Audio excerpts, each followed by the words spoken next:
Obaseki and other ogbonge pipo don pay tribute to Pa Okowa.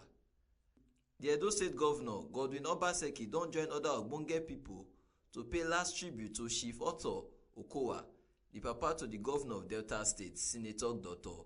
Ifeanyi Okowa. Obaseki, when express sympathy with Governor Okowa, come celebrate di ogbonge legacies when di father of di governor leave behind, say im be patriarch and dedicated community leader with love and grace when follow am. Other ogbonge pipo wey dey dis event na Vice President Yemi Osinbajo, former Vice President of Nigeria Alhaji Atiku Abubakar, Governor Nyesom Wike of Rivers State, and the governors of Akwa Ibom and Sokoto, Udom Emmanuel and Aminu Waziri Tambuwa.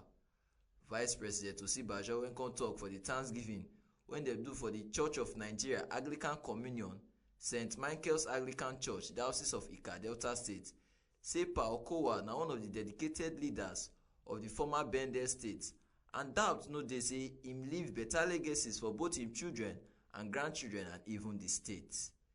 Dis na the ogbonge informate wey TMC TV carry come give una. My name na Pentecost Ogorure from Benin.